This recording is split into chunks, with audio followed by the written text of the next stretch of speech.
Alright everybody, welcome back to Conqueror and Commander. Today we're going to be looking at a 3-player Commander game featuring the Heavenly Inferno pre-constructed deck. Before we get started, there's some weird bug going on with the replays where my play space isn't down here where it should be. Instead it's up here. It's got the Sacred Foundry background. So, my hand looks weird here too. I don't know what the problem is, but that's what we're going to go with.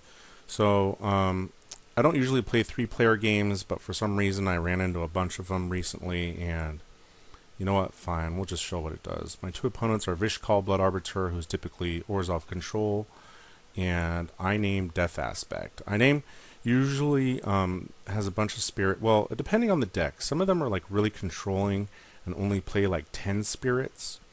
Usually Hirobi and Kuro. Stuff like that. And then some of them just throw every spirit they can find into the deck. And then what they do is they play tutors so they can get Living Death or Patriarch's Bidding or something like that, and then bring everything back all at the same time. So, Iname's going to be my number one to watch guy. This hand has 4 lands plus Armillary Sphere. Oh, it's got 5 lands actually. So I think I decided to keep that. And I go ahead and cycle my Baron more because I've got so many lands. First turn Skull Clamp for Vish. I play a Plains and Armillary Sphere. I name his Night's Whisper and discards a Swamp. Vish does nothing. I draw. I have to admit that Evankar's Justice never really was relevant in any of the games I ever played. I think that just was kind of luck of the draw. So I pop my Armillary Sphere for a couple more lands here. I get the Hedge Mage. I play Voice of All, picking black.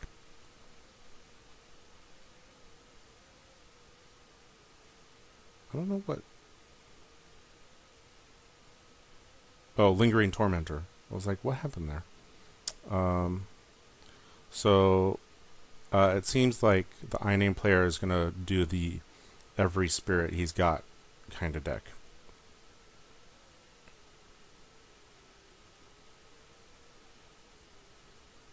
Warren Powerstone for Vish. I've got Earthquake in hand now. And I attack Vish. I probably should have attacked Iname after drawing Arachno Signet. I need another mountain so that I can blow up one of these artifacts, though. Skull Clamp is probably why I attacked him. And I play my Signet. And I play my Zoetic Cavern face down just so I can have another creature. Iname attacks me. I take the damage after drawing some cards. There's Kokusho from Vish. Luckily I do have Path to Exile in hand. Caged Sun. Wait, what just happened there?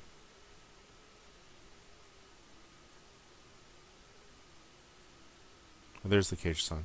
For some reason, things aren't showing up on this replay. It's a little weird.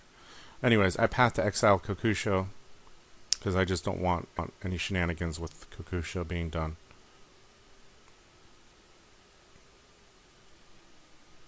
Diabolic Tutor from Vish for disenchant, getting rid of the Caged Sun. I draw a swamp and play it, and I spread it out. And then I play Fallen Angel, just have another Angel. Again, this is a game where Kaalia isn't really important. I'm not drawing any really fat angels or demons or dragons or anything. And so there's no real reason to rush her out there. So Iname plays Patron of the Nezumi, who disappears once again. What the hell's going on? There it is. Mystifying Maze for Necropotence from Vish.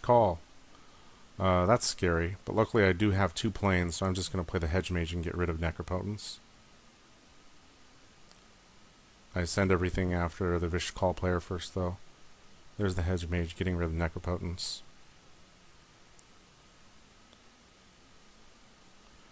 So Iname plays Diabolic Tutor, or Diabolic Revelation for 3 cards.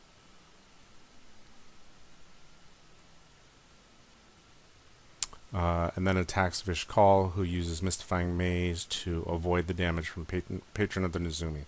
Vish Call's at 21, I'm at 38, and Iname is at 30.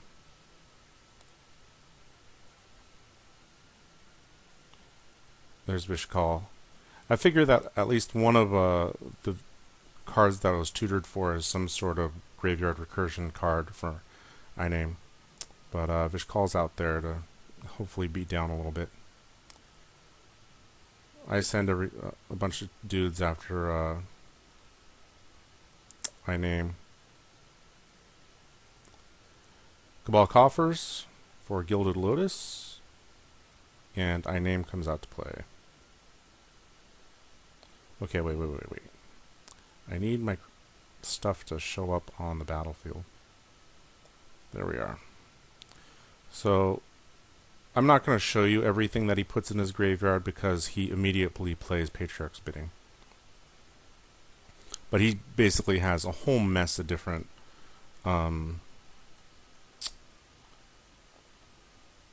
spirits, and he just fills up his graveyard with like 20 of them. There's Patriarch's Bidding. I don't even have any creatures in the graveyard, and neither does the Vish Call player. So among the stuff that he has, let's get rid of all these. Jesus, it's like 30 or 40 different guys. Okay. So he does have Kuro, and he does have Hirobi out here somewhere. There's Hirobi. And he's going to start picking off things here real quick for the cheap price of 1 life. And then what he's going to start doing is he has there's another guy here somewhere. Oh, He Who Hungers, and he's going to sacrifice a spirit just to check out everybody's hand. He's going to do it to me, and then he's going to do it to Vish Call, just to make sure that there's nothing scary. Oh yeah, I tried to morph the Zoetic Cavern and turn it into a land, but it still died. Doesn't matter.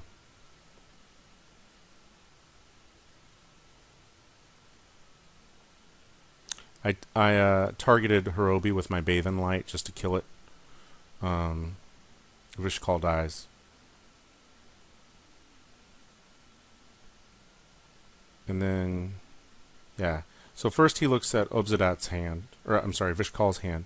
He's got Oblivion Ring, Condemn, Revelark, and Viscopa Confessor.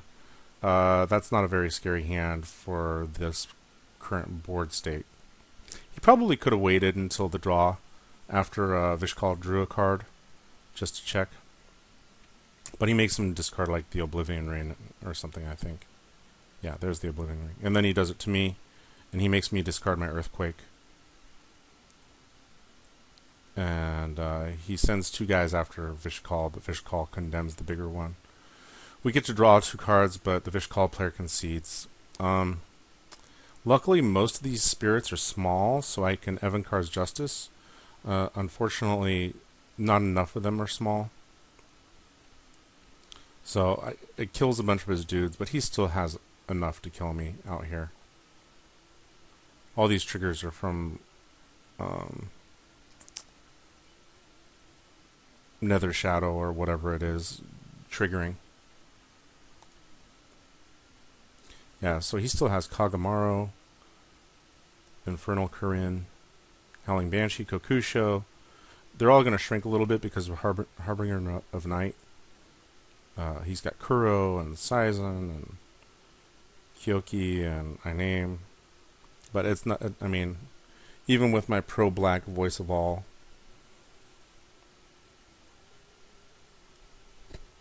It's not going to make a difference. So, I don't run into Iname decks too often, but, you know, there it is. I got comboed out again.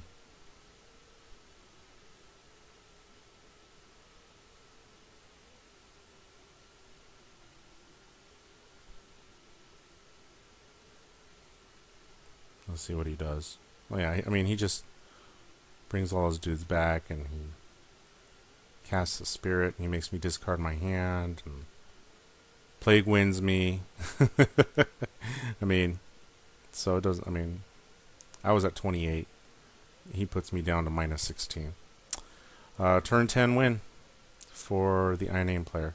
You know, I needed immediate graveyard hate there, and I just didn't have it. The other thing that could have helped me was a Chroma's Vengeance or something. But, you know, there's only so many outs in the deck, and I just didn't have it. So there you go.